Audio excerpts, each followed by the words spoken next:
Hello, welcome, and au revoir. Welcome to the Big Bass Podcast, the fishing show where size matters. I'm Ken Duke, and my accent will be self-apparent momentarily.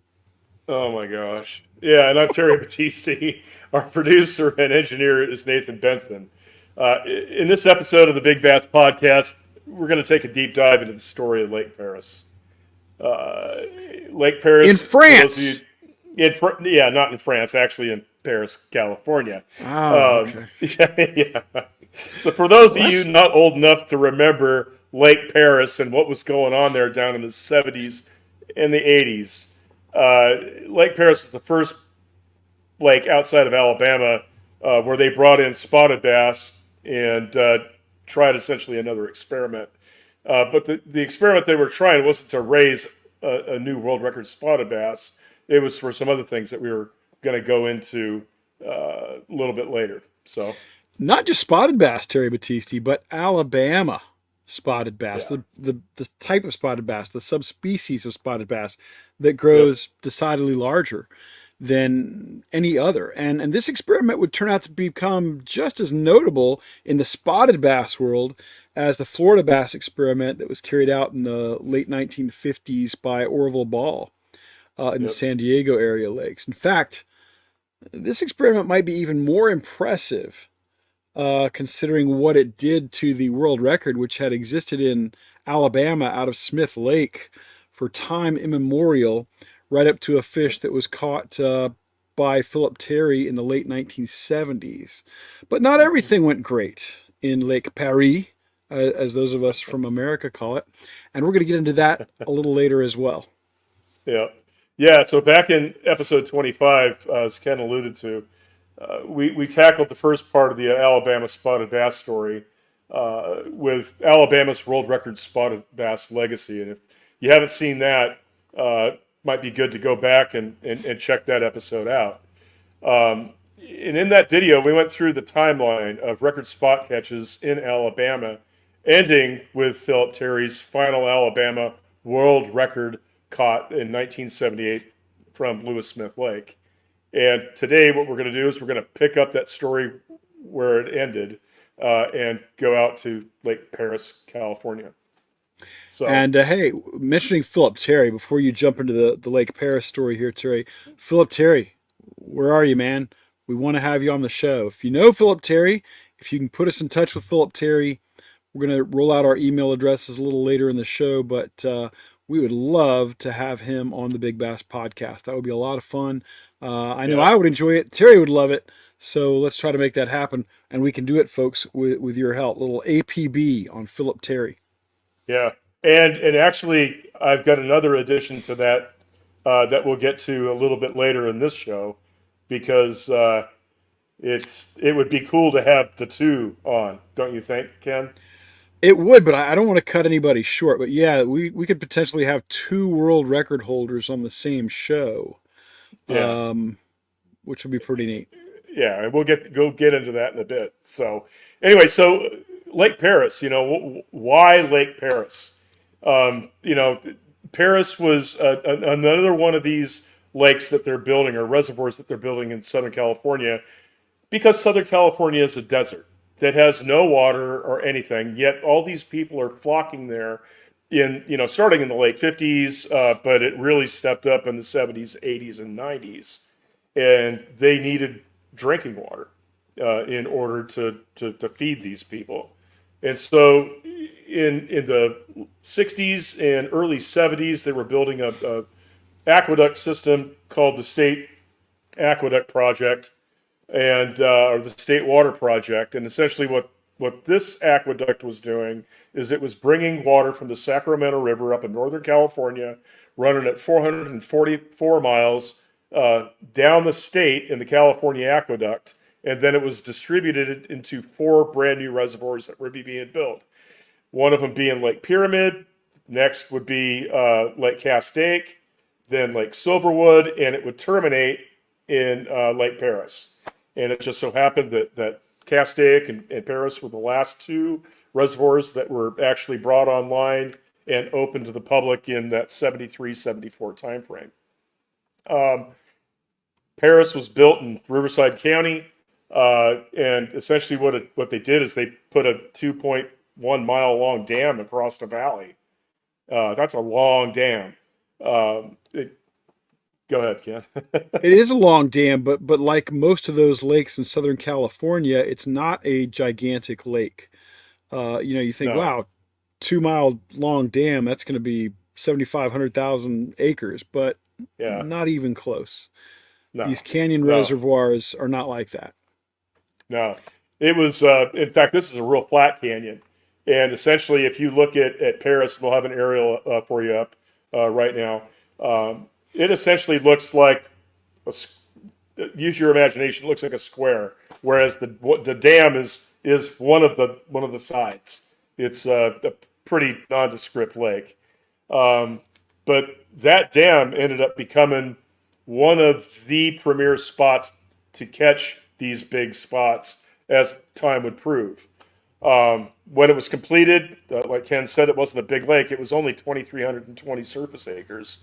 And because the lake was devoid of any cover or structure, they ended up building a huge tire reef. All the tires that were used on the construction equipment and the earth moving equipment, as they needed new tires when they were doing the work, they'd take the tires off the rims and they'd leave them. And I'm talking about earth moving tires that were twice as tall as I am, and I'm 6 foot Yeah. tall or 6'3". And so anyway, they used those tires to make a tire reef. They brought in some big boulders and stuff like that. They started filling the lake in 1973. It was dedicated on May 18th of 1973 by Governor Ronald Reagan. And at that point in time, it opened up to some limited shore fishing, and it did not open to fully open to boats and stuff like that until April of 1974. Now, something I didn't know, Terry, until you filled me on in this, is that these Alabama spotted bass were not really the first thing that was put in that lake. The first thing they were going to put in that lake, because they had had so much success with it in those San Diego lakes, was Florida bass. Florida Yeah, largemouth bass, yeah, Micropterus salmoides yep, floridanus. exactly. Yeah, they actually put 200 Floridas in it, and a biologist by the name of Ken Austin, who was overseeing the project fisheries wise, um, the lake was expected, as pretty much every lake in California, was expected, to have these seasonal shifts in water level. And they had noticed in some of the lakes that it would start dropping just as these fish were spawning, and they would lose, entire year classes of fish. And so what Austin did was he looked to some other fish, black bass species, that he could bring in that wouldn't be affected by that.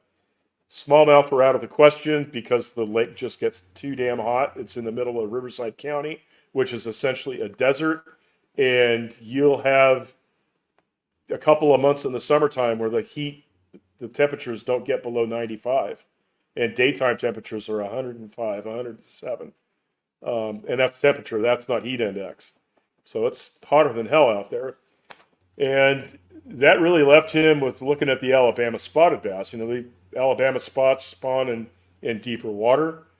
He felt that if he put those fish in, that they would have a much better chance of survival if the water was to go down.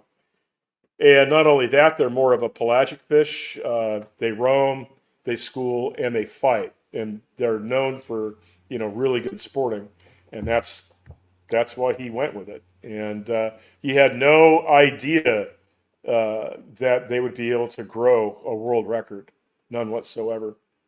So, Well, um, that's interesting you say that, because he went to Smith Lake for those yeah, spots. I mean, he worked with the state of Alabama to get those fish out of Smith Lake, and that, of course, is where the uh, the world record spot had been from the beginning of the recognition of a world record spot until through the early '80s, yeah. when it was replaced in the books. But I wonder if that was part of his reasoning to go to Smith Lake, because you get spotted bass a lot of different places, including places in the deep, deep South where it's hot.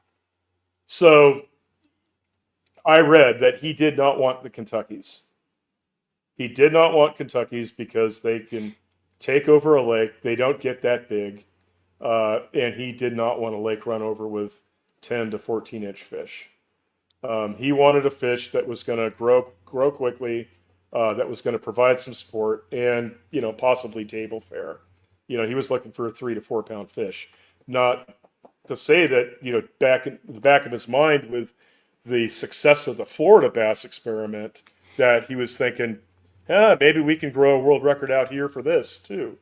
But nothing that I read, and I read over 200 newspaper articles on this, and not one place did he say that they were initially looking to break the record. The other thing that they planted, though, at the same time was the Florida strain bluegill. I think Ken mentioned that a little bit ago. I saw two reports. One that said that they were planted at the exact same time that the spots were planted, but then I read another place that they said they were planted in 75. There could have been two plantings. I don't know. But initially, what was put in Perris was 100 fish. Well, let's back up a little bit. It was just, it's a mirror of what happened with the Florida bass. That first group of Floridas that were brought out to California actually all died. Well, for this case, what happened is that Alabama, in order for them to give us spots, they wanted our Floridas. Why they didn't want Floridas, I don't know. But they specifically wanted the Floridas out of San Diego. And so the Cal Department of Fish and Game caught, I believe it was 200 largemouth in the size range, of about a yearling. They're probably 12 inches, 10 inches long at the time. And so they fly those back in the Department of Fish and Game's beach, whatever, prop job, and deliver the fish. And what they're going to do then is they're going to go and then bring the spots into the plane and fly them back to California. Well, they go to pick up the spots, and they were all belly up. Every one of them was dead. So they fly back to California with an empty aquarium or fish tank, and a couple 3 months later, they send out the first 100, and the first 100 fish were anywhere from 3/4 of a pound up to about 10 inches in length. And then there was also a second shipment, and I read two different numbers. One was number was 100 fingerlings, and the second article that I read was 1,000 fingerlings. It's probably more like 1,000 fingerlings because sending 100, you probably wouldn't get that many out of them. Yeah, even 1,000 stretched across 2,300 surface acres of lake. That's not a lot of fish. No, and that's what's going to really, rattle you when you see these fish counts in just in a couple of years. Of course, It's also not a lot of predation out there, probably. well, Uh, okay. So they planted coppernose or Florida bluegill. They planted green sunfish because they were told that by the Alabama Fish and Game that spots love to eat green sunfish, and at some point they're gonna realize that maybe that wasn't a good thing because the Florida bluegill and the green sunfish became nest raiders, and that's one of the theories as to what killed the lake eventually. 10 years later. So so these fish started going into the lake in 74. January 74. Yep, that's when it finally got stocked. After the lake had been shoreline fished for months, and so they put the spots in the lake, put the bluegill in the lake, put some catfish in the lake, and just with a hope and a prayer, right? And then by 1976 the lunker parade starts. So by 76 you've got 4 pound bass showing up pretty common. Limits were common, at 15-pound limits. I mean, that's a 3 pound average. There was a guy by the name of Dan Leader that became the California spot expert in those first few years. In fact, Dan Leader is credited with the first state record at 5 pounds 11 ounces. Um, he fished Perris a lot weekly, and you see in that 1976 year, every writer was going out with Dan Leader. You had Donald Culpepper and Jim Matthews and all the big writers in the Southland were hitching rides with Dan Leader to see what the heck he was doing. And it's pretty interesting because I remember this time uh, back, in the mid to late 70s. And if you were going to Lake Perris, you took green with you, green hair jigs, green grubs, green plastic worms, all Pretty to common in mimic. spot waters. I mean, it's the same at Lanier for decades. If you're Yeah, not throwing green, well, you're probably fishing reports tend to be self-fulfilling prophecies. If you tell everybody that they're only hitting black grape, well, then everybody's throwing black grape. But yeah, green yeah, is probably the most popular spotted bass color out there. yeah. And was it to mimic a crawdad or was it to mimic the green sunfish or both? But I remember when we'd go out there, I mean, it was you fish green. That's all you fished. Yeah, and who knows? I'm hesitant to attribute anthropomorphic tendencies to fish. I hope I said that right. Yeah. So one of the things about Leader's fish, it's a 511. That's a good fish, and it Really was good fish. actually certified as the first record. But why why didn't they take a 4? Why didn't they take a 315 or a 4.8? It was. Was there a? My question is was there a 5 pound threshold that they were trying to use to set that first state record with? And I couldn't find anything on that, so that's just a big assumption that I had. But kind of back to Leader, he made a green jig that Donald Culpepper and Jim Matthews, swore by, and I assume it was a hair jig, and he would put a grub on the back of it, and but he fished everything too. I mean, he caught fish on crankbaits and stuff like that, but the green jig was his deal. With respect to rod, reel, line, what he caught the fish on. We know he caught it on a green hair jig and a grub trailer, but we don't know what rod, reel, and line he used. There's no image or photograph of the catch, and again, he's awarded as being the first California state record spotted bass, which is pretty cool. It's very cool. But the Paris's what I think of as Paris's meteoric rise to the top of the spotted bass world wasn't as smooth as all that. It got a great start. It had liftoff, but Yeah. then what happened? Because it wasn't a smooth Yeah, incline for it. well, what happens? You're in the middle of the 1970s. Catch and release is still a concept. It is not being practiced, and so you've got a lake that had initially maybe 1,100 fish tops that were put into it, and now you've got 2 years later. What's happening? People are catching these fish and they're taking them out. And so Ken Asan or Austin reported in April of '76 the results from two electro fishing collections that they took, and he stated that in March of that year they had shocked up 120 bass, where 100 of them were over 14 inches in length. And then a month later they do another one, and they were only able to recover 65 fish, and only 30 of those were over 14 inches in length. So that tells you that possibly half of the fish that were in the lake had been taken out. That's And amazing. It's basically unheard of. But yeah, spotted bass are like that. I remember, a spotted bass is a pecking animal.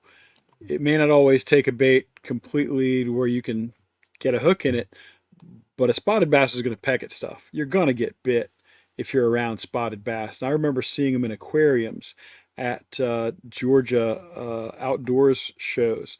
They'd be in an aquarium with some other bass species or panfish species, and the spots would be tearing the pectoral fins off the other fish, and and usually they would be put on their own tank because they would not leave the other fish alone. They're that aggressive.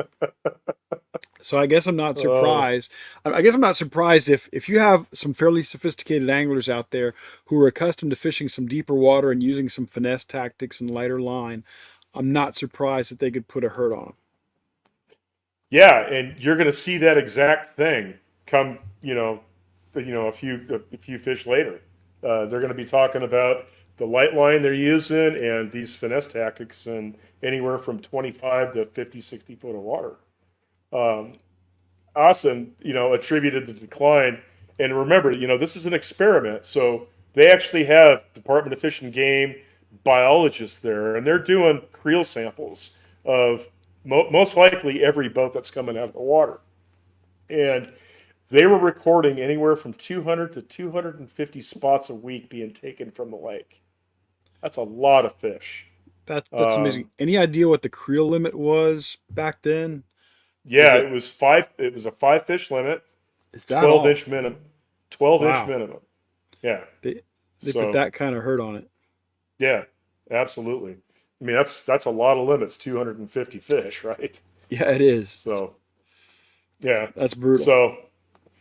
So we then, move from the initial record being set in 76 to February 7th of 1977. And now we've got our second record. Leader Uh, is no longer the leader. the leader is no longer the leader. I knew you were going to pick up on that.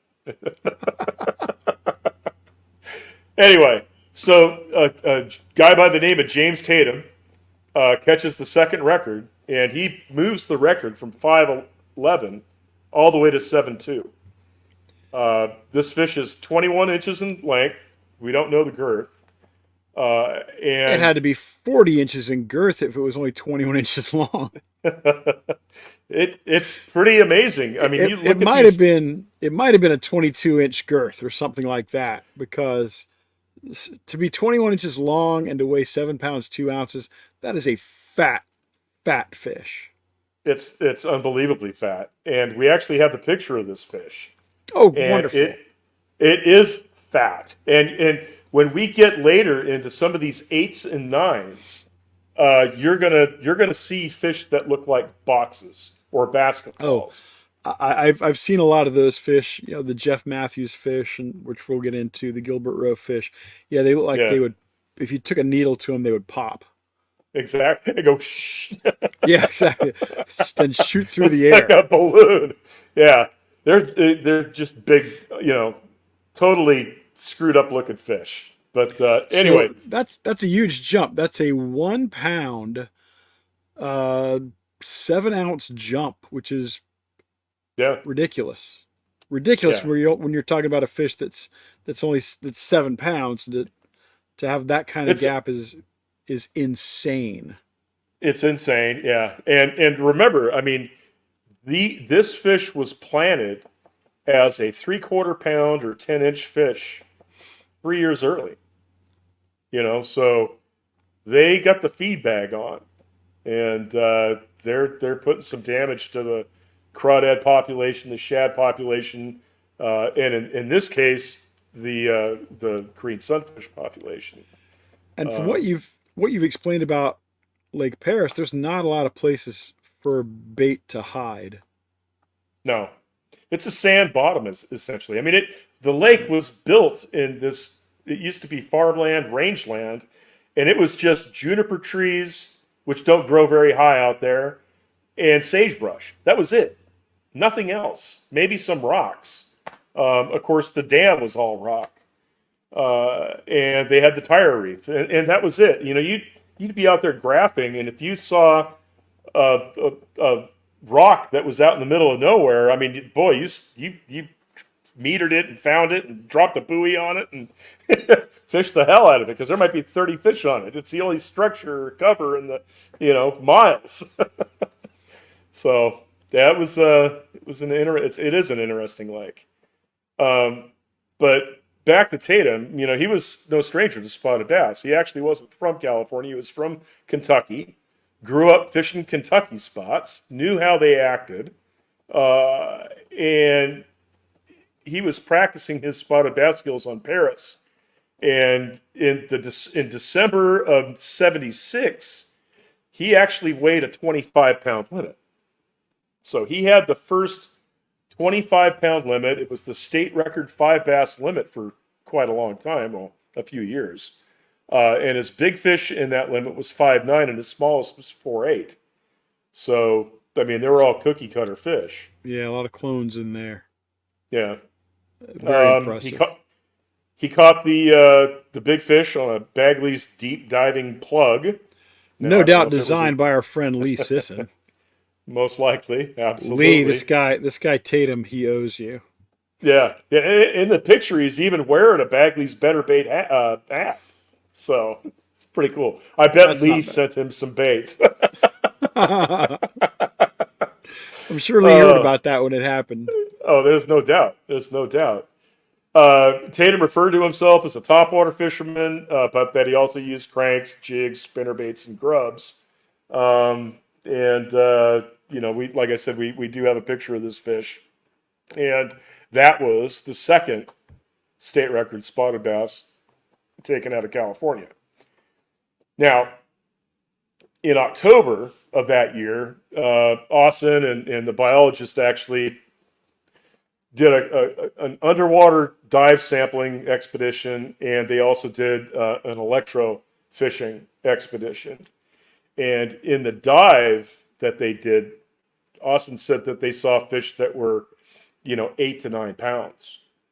And, having not weighed a fish 8 or 9 pounds at that point, I'm kind of skeptical as to what they think they saw underwater. But in a different article that I read, it mentions Austin saying that they actually shocked up the world record in 1977, 3 years after planting 10-inch fish, which that's just an amazing growth rate. And quite a while before they would actually break the record. Quite a while. Oh yeah, yeah, absolutely. Yep. Uh, but Uh, amazing growth rate. Um, yeah. very impressive. And then by the end of '77, I mean, fish over 5 pounds were, wow, that was another 5 pounder. That's cool. It began to be, commonplace. Yeah. And I remember, people coming into the shop. I mean, you had the guys that were, going to Casitas and going to Castaic to try to get that 10-pound largemouth. But there was a core group of people that fished Perris, and that's all they were interested in, was getting a 5 or a 6 or a 7-pound spot or breaking the record. That's what they were keying on. And so it was pretty popular back then. And they had an 18-lane launch ramp down there that they extended it 18 lanes. That's crazy. 18 lanes, and I think the parking lot was good for 500 boats. Now imagine 500 boats on a 2,200 surface acre lake. I've been there. It's a zoo, and they allow water skiing on it, and it's just a big round squarish type lake. It's a shit show. Especially in the summer. You don't go there in the summer. And then in early '78, the Department of Fish and Game, they tagged 300 spots. So this is Austin's way of really getting a good fish census. He wants to see, what are these fish doing?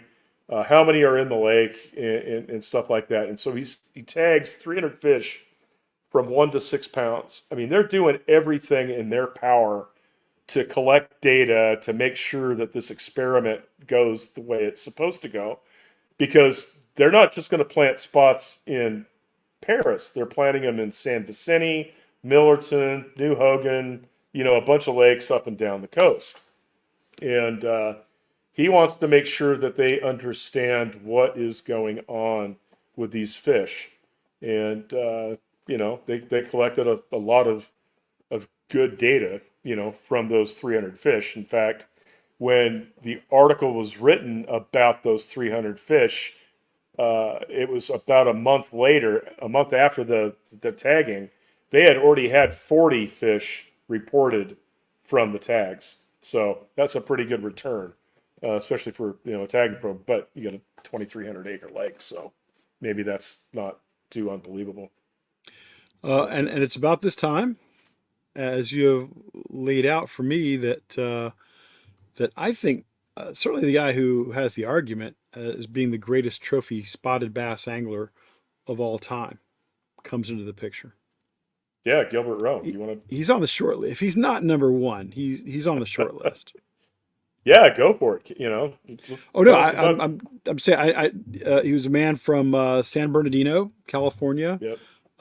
At this point, he would have been in his. Early He'd only 30s, been right? about the early 30s at Yeah. most, yeah.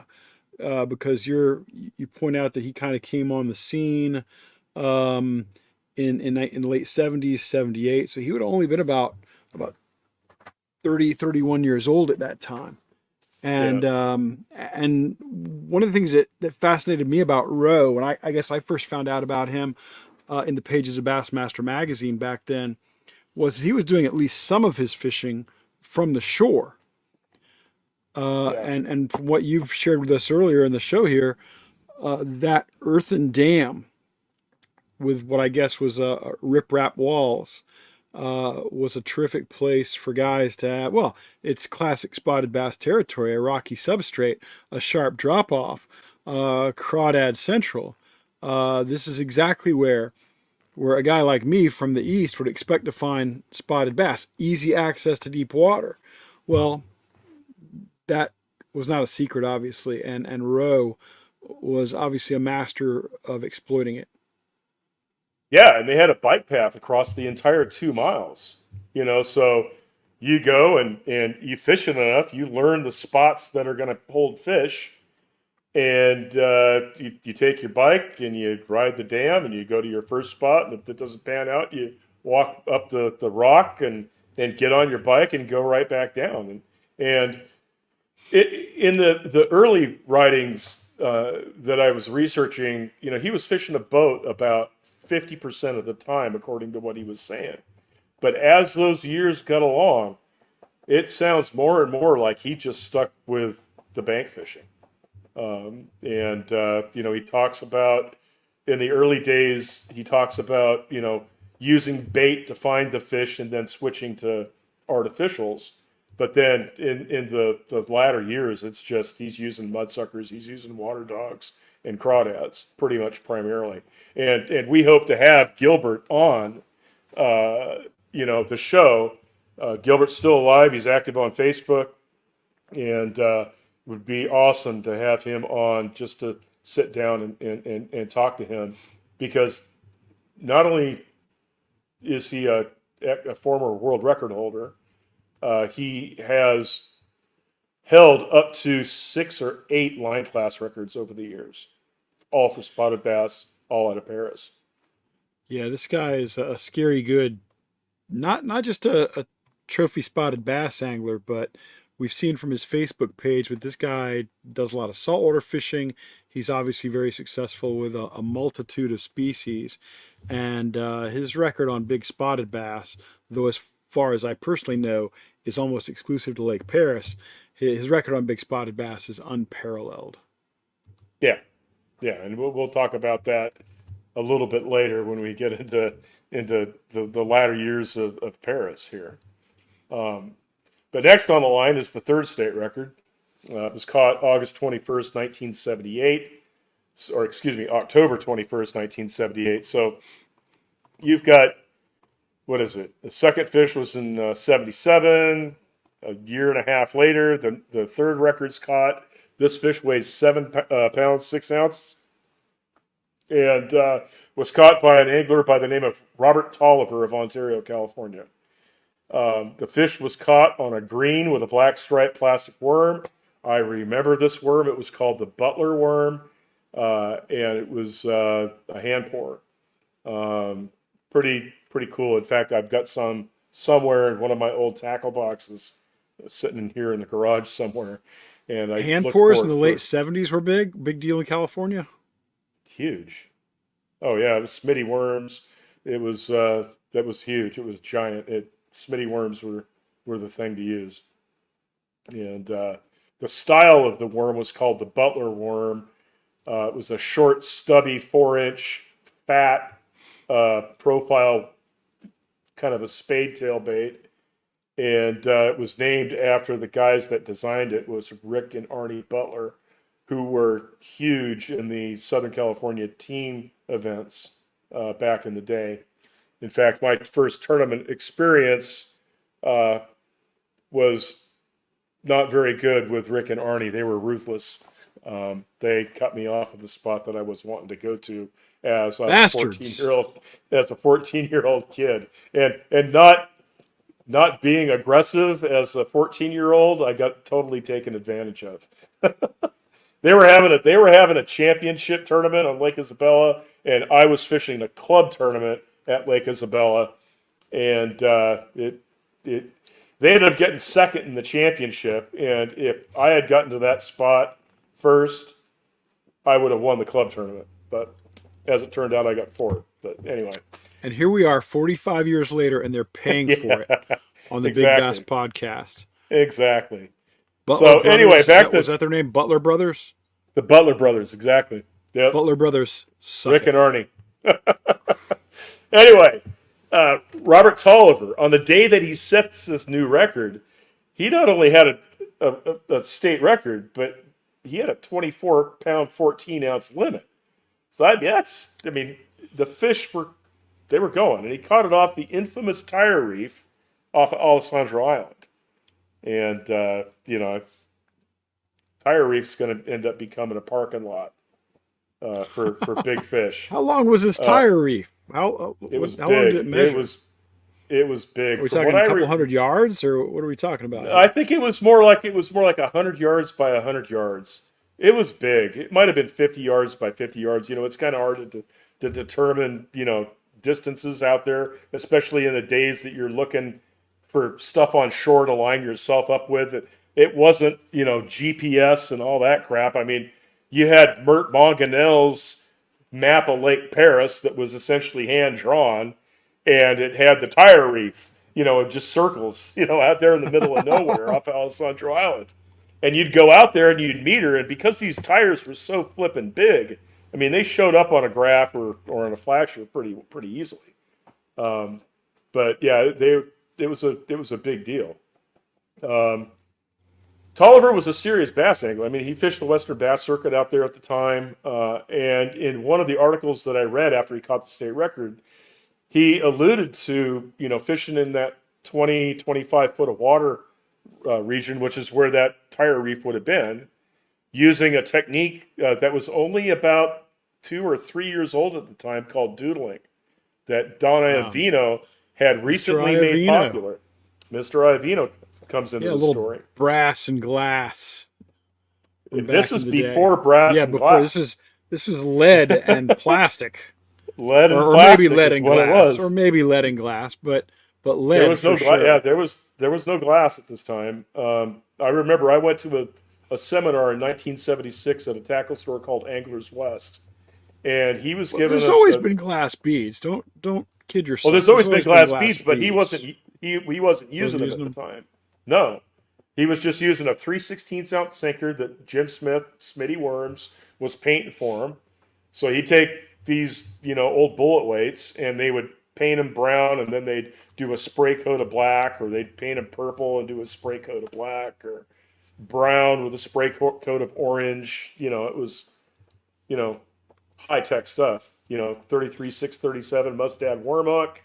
It was what it was back in the day. 6-pound line and vertically shaking a worm, in 25 to 60 foot of water. And that's how Tolliver said he caught this fish. So we're going to take a little bit of a lull.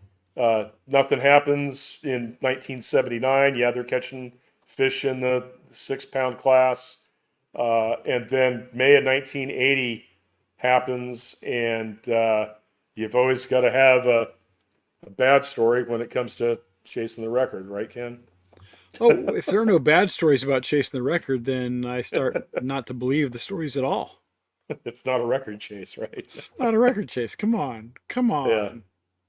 So on, what was the date? It was September 1st, 1979. a gentleman by the name of Robert B. Nixon out of Bloomington, California, which is up in the Lytle Creek area, San Gabriel Mountains. He's fishing Perris, and he catches a fish that weighs 9 pounds 2 ounces. Not only New is it a world state record. record, it's a new world New world record. record. Because Yeah. the old world record by Philip Terry was 8:15, caught Yep. just 2 years earlier in Uh Alabama. huh. Yeah. Well, Robert B. Nixon, who supposedly was chasing the record, did not know what the state record was or the world record was. And one of his friends tells him Okay, now I'm that starting to doubt that he's chasing the world record. exactly. All right, One Robert of B. his friends, Nixon, you're one the of his worst record friends, chaser of all time. exactly. One of his friends tells him that the state record was 9.6, and so he doesn't do anything. He takes the fish home, wraps it up, gonna get it mounted, and mounts cost a lot of money, and not everybody can afford the. I mean, it was $300 to mount a fish even back in the '70s or the '80s, and so he sticks the damn thing in the freezer, and 6 months later finds out that not only was the state record, 2 pounds or whatever it was below what he weighed, but the world record was 8 pounds 15 ounces. So he gets the fish out of the freezer. He takes it down to Lake Perris. He shows Ken Austin the fish. Ken Austin goes, "Wow, that was a big fish. What did it weigh?" He said 9 pounds 2 ounces. They put the fish on a certified scale. It came in at 7.8. So So it's still a it, record. it's still a record. It's a Six state months, record. six It months and freezer burn later. exactly. So yeah, so this fish ends up becoming the fourth record for the state of California. Um, they couldn't send it to IGFA because you got to send the IGFA the information within 30 days. But they did submit it to the state of California, and the state of California recognized it in May of 1980 as being the record for the state. Mind you, almost a year later. So, and then you've got the years 1981 and 1982. There were no records broke during. Well, I shouldn't say that. 81 and 82 saw just big numbers of big spots coming out, and I mean, lot of fish weighed over 7 pounds. 7 pounders became so common that 6 pounders weren't even getting a notice. People were just, it's just a 6 pounder. I caught a limit of fives. What's the deal? But then early in 1982, January 20th to be exact, the fifth state record is caught by a guy by the name of Ronald Benton. And this fish weighs 7 pounds, 11.4 ounces. I saw another write up that said it was 7 pounds, 11.84 ounces. I tend to believe that it was 11.4. That was 21 inches long. Again, you got almost an 8 pound fish that's 21 inches long. It's a ball. Yeah, it's Uh, yeah, it's a and it's a pool toy in shape, is what it is. exactly. Um, and this fish was caught on a water dog. And for those that don't know, essentially a water dog is a salamander. Um, and that was one of the baits that you used to be able to use in California, along with mudsuckers, which both of those have now been outlawed. And so Benton catches this fish again in 20 to 25 foot of water off the tire reef, and is using an 8 pound test line, which most likely at this point in time is, if he submitted it, would become a line class record for 8. The interesting story is that early in that week, he had netted a 7.1 and a 7.3 for his partners, and he had big fish on. In some cases, he said that were bigger than the one that he eventually caught.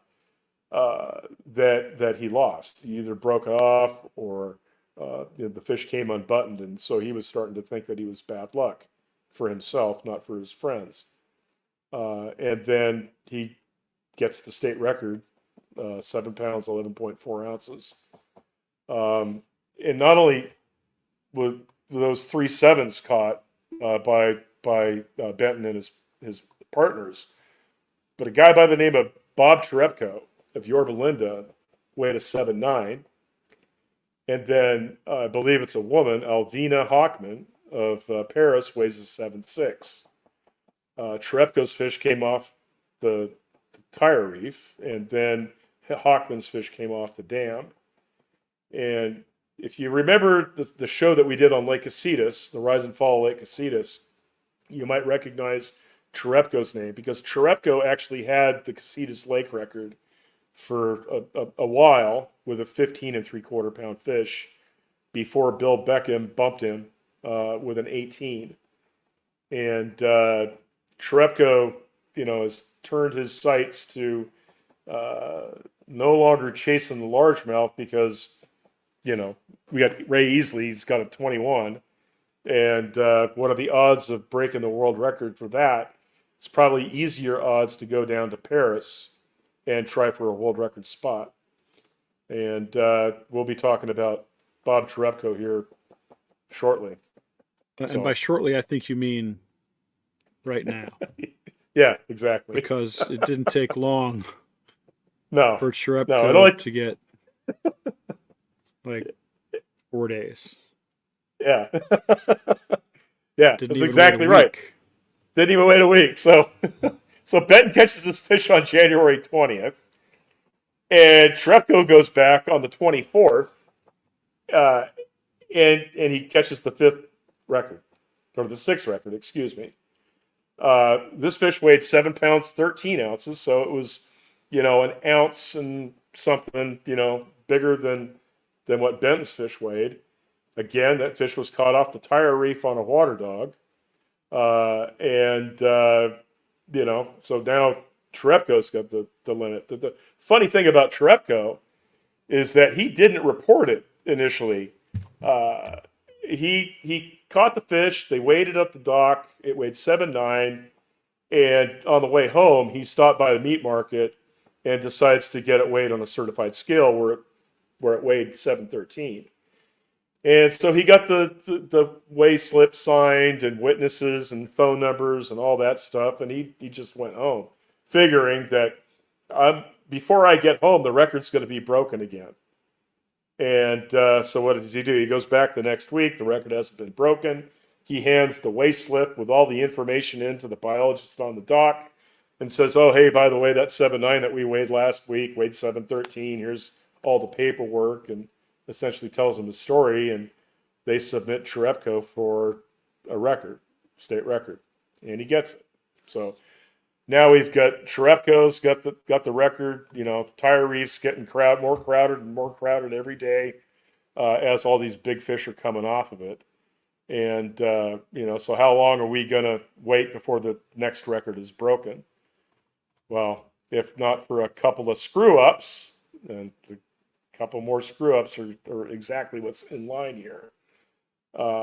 April of 1982, we've got another oops. We have an angler that reportedly catches an 8-pound, 3-ounce fish. That angler's name is Bill Markley of Chino. And again, it's another lesson in if you're going to chase a record, it's good to know what the record weighed. Oh, God, yes. Know what the record is. Know what the record is. Yeah. Now, admittedly, it's tougher in the world of spotted bass than any of the major bass species, because beginning around this time, the record started changing a lot and fast. Whereas in the largemouth category, you've got one that's been around now for more than 90 years. And in the smallmouth world, you've got one that's been around for, going on 70 years. But for the love of all that's holy, know the damn record. Exactly.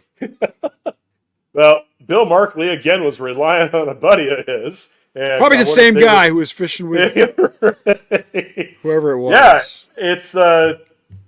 it's crazy. I mean, I wonder if they were actually buddies after this because his buddy tells him, that the record was 812, and no, it wasn't. It was actually a pound lower than that. And so he takes this 8.3 and you know takes it home. And I don't know if he took it home or what, but he took the fish, filleted it, and ate it. It's it's a typical record deal, right? I ate my record fish, It's not the and it dog ate was your homework, it's that you ate your record. exactly. And here's his quote after he found out the bad news. He said, "It broke my heart. I've tried for that record more than anyone. I fish off the face of the dam all the time. What? Who cares? A lot of people fish off the face of the dam. You know? Yeah. I mean, yeah. Serves you right. If you really were trying for this, you would have known what the record was. A, you're fishing with somebody who doesn't know his stuff. B, you claim you're a record hunter and you don't know what the record is. So he got what he deserved. Yeah, Maybe a little food poisoning would have really been what he deserved, but yeah. close enough. But I think what this cat shows more along, and it having nothing to do with the world record, is that this guy did what probably 95% of these people were doing at the time. They weren't releasing these fish. They were taking them home to either have mounted or they were taking them home to eat the damn things. And you have all of this beautiful, purebred Alabama spotted bass that have been brought up in this lake, brought from Alabama, the best lake in the world for spots. And they're taking all these big spawning females out of the gene pool. And it it was the angler's fault in many ways as to why the lake ended up getting destroyed. And then I happened to find another fish, and this would have been again if Mark Lee hadn't misjudged what the actual record was, he would have had the seventh record.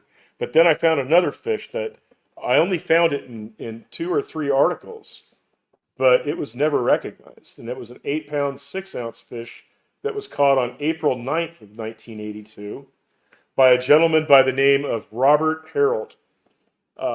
This fish was caught on a crawdad. And again, it was reported in all the sports sections of the Southern California for 2 weeks. So we're pretty confident that the fish was caught. The fish was weighed on certified scales at the A&J Ranch Market, where a lot of these early fish were weighed because at the time they didn't have a certified scale on the dock at Perris. The fish was, recorded. It was certified. It was caught on a crawdad, and nothing else was said about that fish. In fact, for the next few years, the record was always referred to as Terepko's. So I'm not sure what happened, if the guy was found out to be cheating or what, but it was all there for a couple of weeks, and then it just vanished. Um, and You think you might get some help from the location where a lot of people are weighing these giant fish. You'd think that maybe somebody at that venue the market would know what the record is. Maybe there's if the market's still put a around, sign up. yeah. I'm talking about back then. Oh, back When then, these people are bringing giant spotted bass into this market on a regular basis to be weighed because they have certified scales. It's probably the closest market to the ramp, yeah, and nobody there knows what the record is. Come on, people, give yeah, a guy a break here. yeah. Well, I mean, why didn't the fish get the data get sent up to the state of California, the Department of Fish and Game, to to certify it? I don't know. I mean, it's it makes me wonder if there was something not kosher about that fish, and Yeah, and that that's A and J certainly a market, possibility. yeah, and that A and J market. I mean, they were weighing and certifying because you not only do you have spotted bass records falling, you got Florida bluegill records falling, you've got green sunfish records falling, and catfish records falling, and they're all getting funneled into the A&J market there in Perris because it's the closest certified scale. It became, essentially the place to go have all your fish, weighed. And for them to weigh that fish and for nothing of it to come, it just makes me wonder. So uh, the next record, though, is really impressive in my eyes, and it's another 5 fish limit record. Now remember, it's only been 3 or 4 years since the record was set at 25 pounds, and now we have a guy by the name of Mark Donahoe who goes out in April of 1982 and catches a near 35-pound bag of spots. That's Five fish, right? 5 fish, almost a 7-pound average. I've never done that with largemouths, a 34-pound bag. No, I've done 30. I've cracked 30, I but got a never. 38. I got a 38-pound limit out of Harris. Uh, I got a 31-pound limit of smallmouth out of Erie. So very impressive. that's Very that was. But I impressive. was fishing with Simon Frost. I mean, that was kind of like cheating. Simon's a hell of an angler. But anyway, yeah, 35, almost 35 pounds. Mark Donahoe brings in this limit into Perris, and wow, that right there says that you've got a hell of a trophy fishery on your hands, I believe. Um, Go ahead. No, I was going to say, yeah, that's amazing. That's as big a 5 fish limit of spots as I've ever heard of. Yeah, I don't think I've ever heard of anyone bigger. I mean, well, I mean, what's gone on up at Bullard's Bar in the last 10, 15 years, there's probably been some, hell, there could be some 40-pound limits or, Certainly you know, possible, but yeah, yeah, you got to think that's the outside. right. That, Yeah. But in the same breath, you've got the biologists saying, yeah, folks, we've got all these big fish coming out of Paris, but we got a problem on our hands, and we got to figure it out. And in '82, they released the results of a creel census showing the steady decline of these big spotted bass in Lake Paris. Yeah, people are still catching them, but folks, don't let the data fool you. And they equate the decline to too many anglers taking these big fish out of the lake. And now you've got Austin and the guy by the name of Dave Drake. They're both the biologists at the lake, and they are really worried that these guys are taking way too many of these big fish out, and there's nothing to replenish them with. The fishing's getting tougher. The local bass anglers are noticing it. Yeah, they see 2 or 3 fish over 7 being caught a week, but they go there and they're not catching any 2 pounders. They're not catching any 3 pounders. It's becoming either you get on them or you don't. And for the most part, all the reports that I was reading was that at this point in time, the fishing was really, really tough. And I remember it being tough out there during this time.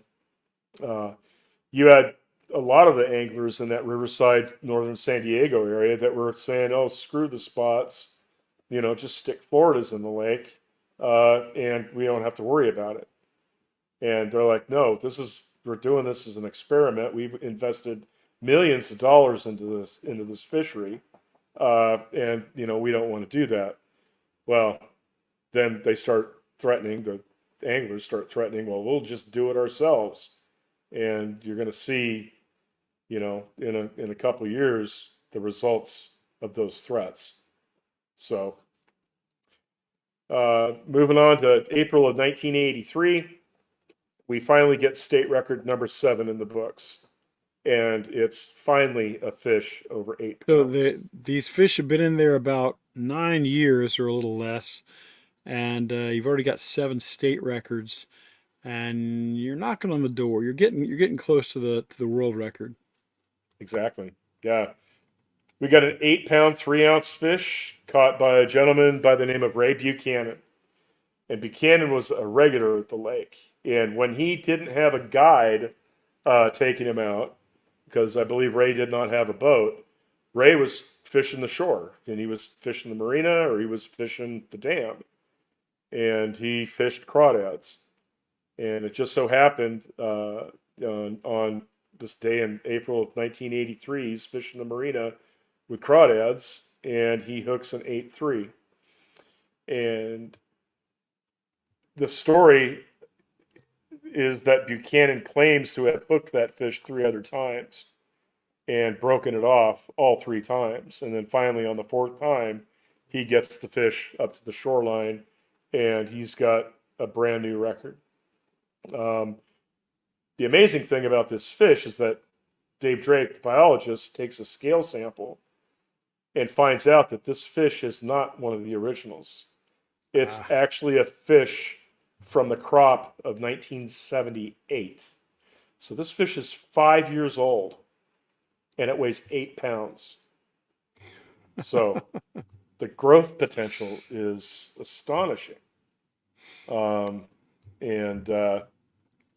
it boggles my mind when you think about it. Yeah, but the growth potential is fantastic. Quite obviously, it's unprecedented, but almost not unprecedented, because you remember when Smith was impounded in Alabama, it wasn't long before it was producing fish in the 7+ range, and and produced every world record from Yeah. 1950 through the 70s. So Yeah. this subspecies of the spotted bass has got it going on. Um, what I think is amazing about Perris is, it's such a small body of water to produce that Yeah. many fish. Obviously, it was getting just the tar beaten out of Hammered. it on a regular basis. Yeah. Yeah. Yep. Absolutely. Yeah. It's a cool story until it's not. Unfortunately. Yeah. Then so we got to wait about a year, and in February 5th, 1984, we finally got a world record. And this is a cool story. This is Almost feels like a long time coming since there have been so many big fish. yeah, it's 10 years. They start reporting seeing fish in the world record class in the late 70s, at least 1980. Shocking a fish up in 1980 or 1979 that was the world record, and now they finally got a fish that weighs 9 pounds 1 ounce, 2 ounces bigger than the world record, which I don't know at that time that was a requirement by IGFA, but thank God it was 2 ounces bigger than the world record. Because we all know what that means, right, Ken? Yeah, if you don't beat it, well, if the world record is below 25 pounds, you don't surpass it by more than 2 ounces, it's considered a tie. That's why Manabu Kurita's fish from 2009 in Japan is considered a tie with George Perry's catch from 1932. Exactly. Anyway, enough of my ranting about the world record largemouth bass. So we finally got the world record spotted bass. It was caught by an angler by the name of Jeff Matthews, and I don't even know I can call him an angler at the time, because this was his first day fishing. Had never been fishing before in his life. He was 14 years old, which is the age that Philip Terry was when he caught his fish. Yeah, except that Philip Terry was a fairly experienced young angler. Yeah, the only thing new about Philip Terry on that day was his rod and reel. He had gotten that as I think a Christmas gift or something, because Philip Terry was an experienced young angler. Yeah. But Jeff Matthews, not so much. No. Uh, the interesting thing about this story is that who was Jeff fishing with? And Jeff was Well, fishing yeah. with none other than two kids, a 17-year-old and a 14-year-old, by the last name of Noller. And if you have any history with Southern California bass fishing, you know that name Noller, namely Dave Noller, who grew up in in the Southland. I believe he grew up in Riverside County. Dave Noller was one of the first members of the Pisces Bass Club, which is either the first or the second bass club in California. Notorious bass club for only having you had to be invited into the club. They had sticks like you know Mike Folkstad, Lunker Bill Murphy. I mean, the best anglers in that Southern California area belonged to Pisces, and Noller was one of them. Noller was avidly chasing the record spotted bass at Perris at the time. And as the story goes, he did not feel like going out fishing that Sunday, so he gave the boat to his two kids, and they invited Jeff Matthews to go out with him. And they were Take a kid fishing. fishing, Terry. Take a kid fishing. Take three kids fishing. The kids are taking the kids fishing because you had Brian and Tim. Again, they were 14 and 17 years old. Brian was the 17-year-old and Tim was the 14-year-old. And so they're back behind the island on the east side of the island, and there's a bunch of big trees out there. And the Jeff Matthews had been fishing a crankbait, and I think it was Brian, said, "Oh, we're in too deep of water. You need to put a spinnerbait on." So his brother Tim ties a white spinnerbait on a spinning rod and 16-pound test, and he was using a Shimano spinning rod and a Berkeley lightning rod, which were a big deal back then. What do you do with On 16-pound test on a spinning rod in six Southern pound, California? Oh, six six pounds. pound, Okay, why are yeah, you throwing a spinnerbait on 6-pound test? Why are you throwing a spinnerbait on a spinning rod? Well, I guess it's because yeah, he's a beginner, he doesn't know anything, but right, he can't throw a bait caster. Okay, I get it, yeah, but still, oh, it's yeah. embarrassing.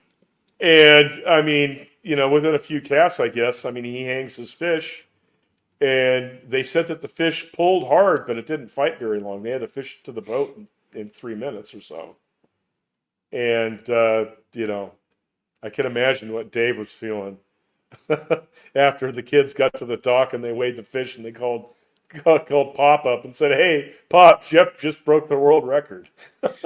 Not broke it, but broke it. Well, only by a couple ounces, but Respectively, still respectfully respectfully, broke it, and yeah. and things would never be the same in Alabama. No, Alabama has no, not ever reclaimed that record, not even for a no, moment. no. And I think it would be kind of cool to have Philip Terry and Jeff Matthews on the show if they'd be willing to both get on at the same Oh, I time. I think they should have some sort of grudge match, MMA style. Yeah, celebrity death match. Yeah, let's see how these guys. uh, Now, there's about 5 years between them, but that's close enough. They're yeah, roughly our age. yep, They're exactly. roughly our age. Hmm. I never caught a world record. Neither did I. uh, so that wasn't the last good thing, to happen at Paris, but from here it's starting to fall and it's falling quick. 1985, 1987. You've got a lake it's literally it's on its last legs. There's still quite a few big fish in it. There's still the possibility of breaking that world record with the with either a fish that's an original broodstock or possibly a fish that was hatched after that couple years. Um, and in 1987, the Department of Fish and Game takes action by decreasing the daily bag limit from 5 fish to 2 fish. And then they increased the legal size limit from 12 inches to 15 inches. And a month after the size and limit changes, they released another report from 84, 85, where they interviewed or surveyed 33,378 anglers, and only 52 fish over 12 inches were reported. I mean, that's sad. Yeah, that's And then not good. it was reported in 1982 that over 107-pound class fish were removed from the lake in that 1 year, which, I mean, goes to show you what catch and release can do for you. Some other factors that were cited that had, a bad effect on the fish was the high predation of bass eggs by the bluegill, the water dogs, and the crawdads. I mean, they actually had video. They went down and did surveys, while the bass were spawning, and they said that there were so many green sunfish and Florida bluegill, and by this time people had been using water dogs in the lake, and now there was actually a population of water dogs, and the bass would try to fend off these predators, and then they'd finally just give up and swim away, and everybody would move in and just scour the nests. But that wasn't the nail in the coffin. 1986, they started seeing Florida strain largemouth come in the creel counts, Hey, and whatever that's can what produce world record spotted bass ought to be able to produce a world record largemouth, right? I'm sure Yep, that was the exactly. thinking. Little Yep, bucket biology. yeah, and this is what Dave Drake and Ken Austen, were trying to avoid. And obviously, those guys that were threatening to do their own bucket biology did just that. And the theory is that they brought fish from Vale Lake, which is literally just down the road from Perris. They brought fish in from Vale and dumped them in order to help the fishery, and they did nothing to help the fishery. January of '87, there was two more big fish reported. Each of those fish were world record class fish. The first fish was caught by a gentleman by the name of Maurice Hollaby of Riverside. It weighed 9 pounds, 1.28 ounces. And that fish was caught on January 22nd, 1987. It beat uh, Matthews Jeff fish Matthews, yeah. by 0.28 ounces. And at this point in time, that fish was sent off to IGFA, and IGFA actually recognized it as a world record, which makes me believe that at that time, the 2 ounce rule was not in effect. And it was certified by now. They've got a certified scale at the dock. And wasn't clear if the fish was kept or released. It was probably kept. The fish was caught on a grub and 6-pound line. And his fish was again certified as a world record by the IGFA. Then a few days later, a gentleman by the name of Steve West of Riverside catches a 9-pound, 4.5-ounce spot. Again, weighs it on the certified scales at the dock and releases the fish. And they get pictures, and because DFG's on, hand, they get it certified. They send everything off. He gets the state record. And again, he's awarded literally days after Hollaby's awarded. He gets awarded the IGFA world record. So Hollaby only had the record for a few days. But I think it's kind of cool that, IGFA did actually recognize Hollaby's fish as a record. Even though they could have just said, "Oh, screw it, we're not going to even write you up," because we just got this other one a couple days later that said that it was beaten. Also on January 22nd, 1987, Rick Stivers of Rancho Cucamonga catches a 9-1, ties the old record. And then in March of '87, it was confirmed that the lake had a large population of Florida strain largemouth bass in it. And they did a creel census, and it was determined that 60% of the small bass in the lake were all largemouth. And Drake said that the Floridas would outcompete the spots, and it was assumed that the fish came out of Vail Lake some years before through the bucket biology, like we were talking about earlier. And he's quoted as saying it looks like the bassers did what they threatened, referring to those anglers that were making complaints in the 1982 timeframe. Well, we know Perris never really became a player in the world of largemouth bass, but we did get to see the return of Gilbert Roe, the great Gilbert Roe, in '87. He brings in a fish that weighs 9.4. And he's got a bunch of line class records at this point out of Perris, and at one time held all 6 of the line class records. And this particular fish he caught off the dam fishing from shore, which I think is amazing. And his fish tied the all tackle world record. And then Terry, I know in the late '80s there are a series of big fish that come out of Perris, ranging from the high 7s to the low 9s, and these fish challenge the record but don't quite get there. By September '91, the largemouths have taken over, and in '91, March '91, there's a fish that's almost 9 pounds, not quite, and at that point, Perris is really more or less done as a world-class trophy spotted bass fishery. Mm-hmm. Yeah, they had in March of March of '89, they had a 9.3 largemouth weighed in. '89, they saw quite a few 8-9 pound spots, but anything after that, it was dead. The last big spot that I was able to find was caught by a gentleman by the name of Greg Wittig in March of '91, and it weighed 8 pounds 12 ounces. And after that, it's lights out. There's nothing else. Yeah. Your takeaway on the Great Lake Perris and its, let's call it a 15, 16 year run? Well, not even that really, because it didn't start really cranking out the giants until maybe '78. So it's a 13, 14 year run. Yeah, my take, bucket biology is not good.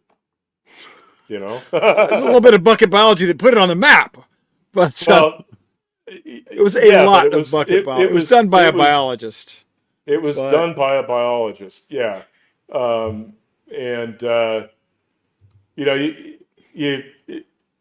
Bucket biology is not good all the time. We'll say it that way. And catch and release means everything. And I think those are my takeaways from this sad story. Not a sad story. Multiple world records came out of that place. I'm not a fan per se of the introducing invasive species, but I think Perris had its glory days. Had some glory days, like very, very few lakes. So I think it's time to slam the door on this episode of the Big Bass Podcast. I want to thank everybody for joining us. We know your time is valuable, and we appreciate your spending a chunk of it with us. If you enjoyed the show, I hope you hit the like and subscribe buttons. And if you really liked it, please share it with your friends. It would help us a lot. We're trying to grow this thing. Right now, we've got about 1,400 YouTube subscribers. We're doing a little bit better on some of the podcast platforms, but we have big aspirations for this show. And if we can get a bigger audience, we'd like to believe we can do even more with it. If you're a Big Bass junkie, check out our website, bigbasspodcast.com. You'll find the Big Bass Podcast calculator created by none other than Dr. Terry J. Battisti. It's good for fish over 14.5 pounds, so you better have your A game. And we also have lists of state record largemouth, smallmouth, and spotted bass that we need to update, by the way. If you'd like to contact us, you can reach us via email at ken@thebigbasspodcast.com, terry@thebigbasspodcast.com, nathan@thebigbasspodcast.com. Philip Terry, Jeff Matthews, Gilbert Roe, we want to hear from you. If you know any of those guys, please put them in touch with us. And join us again next week. We're going to bring you the story of another big bass that you will not and cannot find anywhere else. And what should they remember, Terry Battisti? Size matters. Amen. It's not that big. But You get the point.